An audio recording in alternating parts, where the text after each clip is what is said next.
அன்பு நெஞ்சங்கள் அத்துணை பேருக்கும், குறிப்பாக கத்தோலிக்க கிராம இறை மக்கள் அத்துணை பேருக்கும் எங்கள் பட்டிமன்ற குழுவின் சார்பாக எங்களுடைய நன்றிகளை உங்களுக்கு காணிக்கையாக்கி, எனக்கு தெரிந்து நான் நேற்றுக்கு முன்தினம்தான் அமெரிக்காவிலிருந்து வந்தேன். இந்த ஆண்டினுடைய முதல் பட்டிமன்றம் தமிழ்நாட்டில் நான் இப்பொழுது உங்களை சந்தித்துதான் தொடங்கி இருக்கிறேன். அதுவும் எப்படி இருக்குமோ, இவ்வளவு நள்ளிரவுல தொடங்குறமே, ரசிப்பாங்களா மாட்டாங்களாங்கிற சந்தேகத்தோட வந்தோம். ஆனால் எங்களை நீங்கள் ஆச்சரியப்படுத்தியிருக்கிறீர்கள். இப்படியும் ரசிகர்கள் இருப்பார்களா என்று. தமிழ்நாட்டிலேயே மிகச்சிறந்த ரசிகர்கள் என்றால் அது காளையார் கோவில் ரசிகர்கள் தான் என்று சொல்லக்கூடிய வகையிலே விடிய விடிய தமிழ் கேட்ட கூட்டம். எனக்கு தெரிந்து வேற எந்த மொழியிலும் இப்படி ஒரு அமைப்பு கிடையாது. பாங்கறிந்து பட்டிமன்றம் ஏறுமின் என்று சிலப்பதிகாரம் சொல்லுகிறது. அப்ப 2000 ஆண்டுகளுக்கு முன்பாக இருந்து பட்டிமன்றம் நாம் கேட்டுக்கொண்டிருக்கிறோம் என்பதற்கான சான்று அது. வேற எந்த மொழியிலும் இப்படி பேசி ரசிப்பது கிடையாது. நீங்கள் மலையாளம் அழகான மொழி கிடையாது, தெலுங்கிலே பட்டிமன்றம் கிடையாது, ஹிந்தி கிடையாது, ஆங்கிலத்திலே கிடையாது. ஆனால் உலகத்திலேயே ஒரே மொழியை தான் இரவு நேரத்தில் ஒருவர் பேச 1000 பேர் உட்கார்ந்து ரசிக்க முடியும் என்று சொன்னால் அது தாய்மொழி தமிழ் மொழிக்கு மட்டுமே இருக்கக்கூடிய மிகப்பெரிய பண்பு, அழகு, சிறப்பு. நீங்க தமிழே அழகுங்கிற ஒரு உதாரணம் சொல்றேன். ஒரு பொம்பளை புள்ள நம்மளை பார்த்து, அப்போ உன்னை பார்த்து அங்கிள்னு கூப்பிட்டா முகம் அப்படி வாடி போயிடும், வயசு அவ்வளவு ஆயிட்டோம் அப்படின்னு. ஆனா அதே அங்கிள்ங்கிறத அப்படியே மொழி பெயர்த்து மாமா, அப்ப மனசுக்குள்ள மகிழ்ச்சியை தரக்கூடிய மொழி. ஒருவன் கவிதை எழுதினான், நான் இறந்து கிடந்தேன், என் பக்கத்தில் இருவர் பேசிக்கொண்டு சென்றார்கள், நான் உயிர் தெழுந்தேன், ஆம் அவர்கள் என் தாய்மொழியில் பேசிக்கொண்டு சென்றார்கள் என்று சொன்னார். நம்மை உயிர்ப்பிக்கிற மொழி நம்முடைய தாய்மொழி. அதனால்தான் நாம் கிட்டத்தட்ட 3 மணி நேரம் கடந்தும் ஒரு சினிமா படத்துல பெரிய இந்த அம்மா என்ன நயன்தாராவா, அந்த அம்மா கீர்த்தி சுரேஷா, நான் என்ன வடிவக்கரசியா, யார் இங்க நட்சத்திரம் கிடையாது. மொழிதான் இங்கே நம்மை ஆட்சிப்படுத்துகிறது, ஆட்சி செய்கிறது என்று சொன்னால் அந்த மொழிக்கு முதல்ல நம்ம வணக்கத்தை சொல்லி கேட்ட கேள்வி இதுதான். திருமணத்துக்கு முன்பு மகிழ்ச்சின்னு 3 பேர் பேசினாங்க. நான் பெண் நடுவர் என்கிற காரணத்தினால் ஒருவேளை என்னுடைய தீர்ப்பு இந்த பக்கமாக சாய்ந்து விடுமோ என்று நீங்கள் கவலைப்பட வேண்டாம். இப்பொழுது நான் ஆணும் இல்லை பெண்ணும் இல்லை, இல்ல நீதிபதியா இருக்கிறேன். உடனே நீ இப்படி முடிவு பண்ணிட்டியா, ஊரோரும் புளிய மரம் ஊசிப்பி விட்டா சல்ல சல்லோ.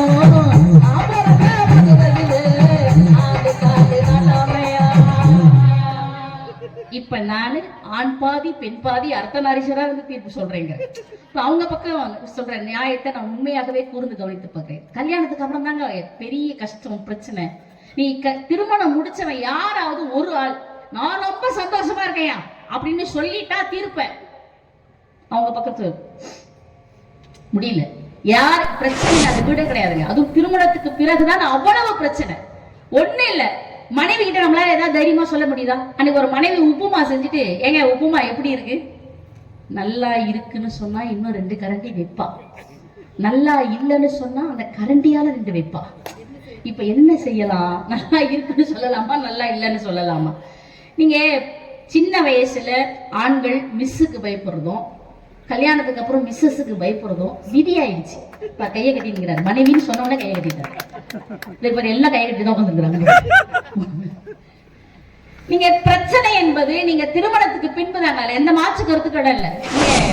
இளைஞர்கள் உட்கார்ந்து இருக்கிறாங்க, ஏதாவது பிரச்சனை இருக்கா தங்கம் நமக்கு? ஐயோ பெட்ரோல் விலை ஏறி போச்சே, ஐயோ நாட்டுல இப்படி நடக்குதே போது. அவன் நினைச்ச இடத்துக்கு நினைச்ச நேரத்துக்கு போவான், நினைச்ச இடத்துக்கு வீட்டுக்கு வருவான். வந்தா வருவான், வராட்டி வரமாட்டான். 4 நாள் ஊர் சுத்திட்டு கூட வருவான். கேட்க ஆள் இருக்கா? கிடையாது. நண்பர்களோடு இருக்கக்கூடிய அந்த மகிழ்ச்சி. இவங்க 3 பேரும் சொன்னாங்களே, அது புளிசட்டக்காரர் சொன்னார் பாருங்க, ஆடல் பாடல். இப்படி எல்லாம் நீங்க கல்யாணத்துக்கு அப்புறம் நம்ம மகிழ்ச்சியை கொண்டாட முடியுமா என்கிற பெரிய கேள்வியை கேட்டார். ஒருத்தனை போட்டு ஒருத்தன் அடி அடி நடிச்சிட்டு இருந்தான். டேய் ஏன்டா பாவமா இருக்கிறான் அவனை போட்டு ஏன்டா அடிச்சிட்ட? இவன் கொழுப்பு என் மனைவிய கல்யாணத்துக்கு முன்னாடி லவ் பண்ணிருக்கிறான். ஏன்டா கல்யாணத்துக்கு முன்னாடி தானடா லவ் பண்ணா, இப்ப ஏன்டா அடிக்கிற? இந்த படுபாவி அப்பவே கல்யாணம் முடிச்சிருந்தா நான் தப்பிச்சிருப்பேனேடா.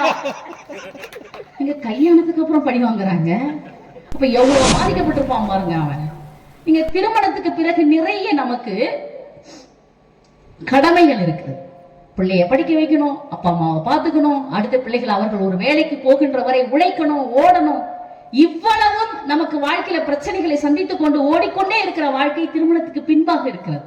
ஆனால் திருமணத்துக்கு முன்பு இருக்கிற வாழ்க்கை அப்படி கிடையாது. அப்ப திருமணத்துக்கு முன்பே என்று இவர்களுக்கு நாம் தீர்ப்பு சொல்லிவிட்டு உட்காருப்பாங்க. பாவம் இந்த 2 பிள்ளையும் பேசியிருக்கேன், என்ன பேசியிருக்கேன் அதையும் பார்த்துட்டு தானே தீர்ப்பு சொல்ல முடியும். திருமணத்துக்கு முன்புதான் மகிழ்ச்சி அப்படின்னா சரி, திருமணத்திற்கு பின்பு என்ன மகிழ்ச்சி இருக்கு நம்ம ஒரு வார்த்தை பார்க்கணும்ல. அன்னைக்கு ஒரு தாத்தா பாக்குறேன், ஒரு 85 வயசு இருக்கும், ஒரு 75 வயசு பாட்டி. அந்த பாட்டிய கொஞ்சராதியா, hi my sweetie, hi my beauty, hi darling அப்படின்றாரு. நான் பார்த்துருச்சேன், இந்த வயசுல என்ன காதலியா, இப்படிதான் காதலிக்கணும் பாட்டிய. சூப்பர் தாத்தானே. சும்மா எழிலரசி, அவ பேர் மறந்து 5 வருஷம் ஆச்சு. அவ பேர் இட்டு கூப்பிடறவங்களுக்கு யாரும் உசுரோட இல்ல. அவ பேர் என்னன்னு கேட்டா என்னால உசுரோட இருக்க முடியாது. நீங்க வயசு ஆக ஆக என் பேர் எழிலரசி பத்தியா, நீ அங்க நிக்கிற பத்தியா, இது ஆணினுடைய புத்திங்கிறது. பொண்டாட்டி பேர் மறந்துடுச்சு, எழிலரசி பேர் ஞாபகம் இருக்கு. நீங்க மறதி என்பது வயசாக ஆக வருங்க. உலகத்திலேயே மிகப்பெரிய அதிர்ஷ்டசாலி யார் என்று என்னிடத்திலே நீங்கள் ஒருவேளை கேட்டால் நான் சொல்லுகின்ற பதில் என்ன தெரியுங்களா? யாரெல்லாம் தாத்தா பாட்டியோடு வாழக்கூடிய வாழ்க்கையை நீங்கள் தான் உலகத்தின் மிகப்பெரிய அதிர்ஷ்டசாலி. நீங்க வாழ்க்கைய படிச்சு தெரிஞ்சுக்க முடியாதுங்க, பார்த்துதான் தெரிந்து கொள்ள முடியும். யாரை பார்த்து? நமக்கு முன்னாடி இருக்கிறவங்களை பார்த்து. ஒரு தீபாவளி நாள், எங்க தாத்தாலாம் 100 வயசு வரைக்கும் வாழ்ந்தவர். 90 வயசுல கண்ணாடி போடாம பேப்பர் பிடிப்பாரு.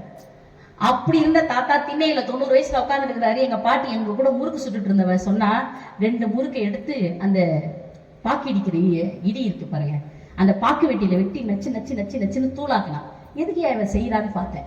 அந்த தூளை எடுத்துக்கிட்டு குடுக்குடுக்க ஓடுறாயா, உள்ள முறுக்கு சுட்டுன்னு இருக்கிறோம், அவ்வளவு அவசரம். எடுத்துட்டு போய் த எங்க ஊர் பக்கலா தானா வீட்டுக்கு த வாய் தர.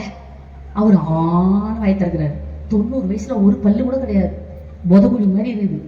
நல்ல நிலத்துக்கு யூரியா போடுற மாதிரி இந்த முறுக்கு தூவுது. இது பாட்டி தூவிட்டு எப்படி இருக்கு அப்படின்னு அவரு நாக்குல அப்படி அப்படி ஒரு சப்பலா மட்டும் போட்டேன். கொஞ்சம் உப்பு மட்டும் கொஞ்சம் போட சொல்றேன். எப்ப 90 வயசுல. உடனே இந்த வயசு எங்க பாட்டிக்கு எப்படி ஒரு 80, எல்லாம் 10 வருஷம் டிஃபரெண்ட்ல கல்யாணம் பண்ணுவாங்க அப்பலாம்.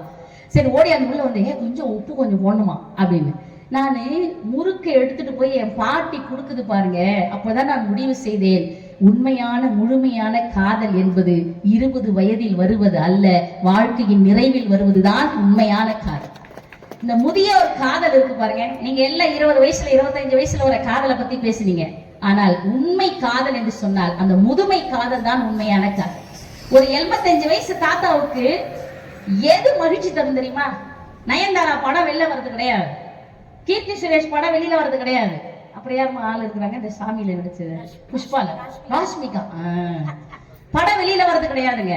அந்த 85 வயது தாத்தாவுக்கு எது மகிழ்ச்சி தெரியுமா? இதோ என் மனைவி இந்த 75 வயதிலும் இந்த நெச்சி இருக்கிறதே இது உழுது விட்ட நிலம் போல இருக்கும், இந்த கன்னம் இருக்கிறதே இது தாமரை கன்னங்கள் போல இருக்காது, இது தொங்குகிற தேனடையை போல இருக்கும். ஆனா என் கிழவி இப்படிலாம் தான் இருப்பா, பாக்குறதுக்கு அப்படி ஒரு ஹீரோயின் மாதிரி இருக்க மாட்டா. அந்த தாத்தா சொல்றாரு, புது மலர் அல்ல, யாரு கிழவி, புது மலர் அல்ல, காய்ந்த புற்கட்டே அவள் உடம்பு, சதிராடும் நடையாள் அல்ல, தள்ளாடி விடும் மூதாட்டி, மதி அல்ல முகம் அவளுக்கு, வரல் நிலம், குழிகள் கண்கள், எது எனக்கு இன்பம் நல்கும், அவள் உயிரோடு இருக்கின்றாள் என்பதொன்றே என்று பாரதிதாசன் முடித்தார். இந்த முதியோர் காதல் 50 வயசு வரைக்கும் கூட ஆடாத ஆட்டம்லாம் நீங்க ஆடுவீங்க. 50 வயசுக்கு மேல என்ன பண்ணுவீங்க? கஞ்சி ஊத்துறதுக்கு எங்கன்னு தேடிட்டு போவீங்களா இல்லையா? நீங்க இப்படி நான் சொல்லி தீர்ப்பு சொல்லி நான் நிறைவு செய்கிறேங்க. நீங்க இந்த ஆணும் பெண்ணும் வாழக்கூடிய இந்த வாழ்க்கை எதற்கு என்று கேட்டால், நாம் பைபிளை வாசிக்கிறோம். இயேசு கிறிஸ்து அவர் இந்த மண்ணிற்கு வர வேண்டும் என்கிற முடிவு செய்யப்பட்ட போது ஏன் நேரடியாக ஒரு அவதார புருஷனாக வர முடியாதா? ஏன் அவர் ஒரு அவதார புருஷனாக வராமல் மரியாள் என்கிற ஒரு தாயை தேர்வு செய்கிறாள் தெரியுமா? இறைவனுக்கு கூட தாய் வழியாக வந்தால்தான் இந்த மண்ணிலே மதிப்பும் மரியாதையும் நிச்சயம் இருக்கும் என்பதுதான் காரணம்.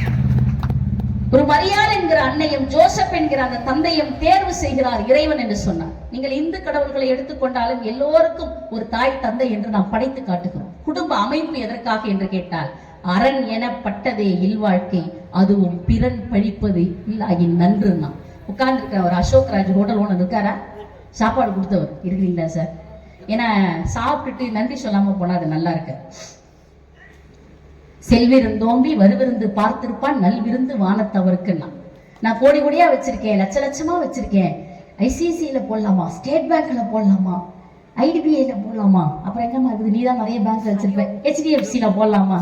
ஆமா பத்தியா, இந்த மாதிரி ஒரு 7-8 பேங்க்ல வச்சிருக்க அக்கௌண்ட், நமக்கு ஒரு அக்கௌண்ட்லயே பணத்தை காணும். அப்படியெல்லாம் போட்டு வச்சா சுனாமி மாதிரி ஒண்ணு வந்து, இல்ல கொரோனா மாதிரி ஒண்ணு வந்தா எல்லாத்தையும் லாக் பண்ணிடுவான். ATMல போய் காசு எடுக்க முடியுமா? உன் காசு தான், ஆனா எடுத்துட முடியாது. அப்போ உன்னுடைய செல்வம் சேர்த்து வைக்கிற பாரு, அது உனக்கு கடைசி வரைக்கும் பயன்படும்னா அது புண்ணியமா மாறணும்.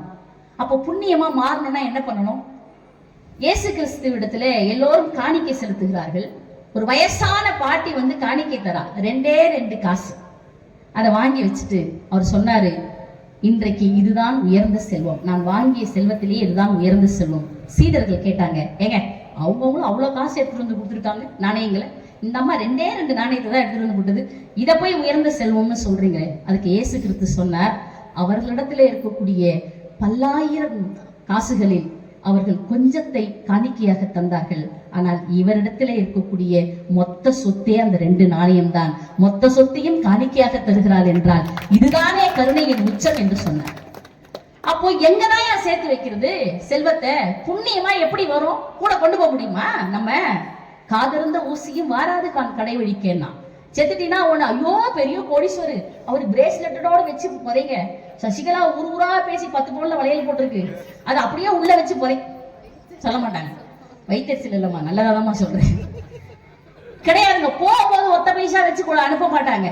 அப்போ புண்ணியமாக எப்படி மாற்றி செல்வது என்று கேட்டால், நம் ஐயன் வள்ளுவன் சொல்லுகிறான், அச்சார் அழி பசி தீர்த்தல் அக்தொருவன் பெற்றான் பொருள் வைப்புழி என்று சொல்லுகிறார். அதைத்தான் அசோக்ராஜ் ஹோட்டல் ஓனர் என்று செய்திருக்கிறார். அவருக்கு நம்முடைய வாழ்த்துக்களை கைத்தட்டல் மூலமாக தெரிவிக்கலாம். இந்த தாய் தந்தை என்கிற இந்த குடும்ப அமைப்பே அரண் செய்வதற்காகத்தான் என்று நாம் நம்முடைய பண்பாடு கலாச்சார வட்டத்துக்குள்ள வச்சிருக்கிறோம்.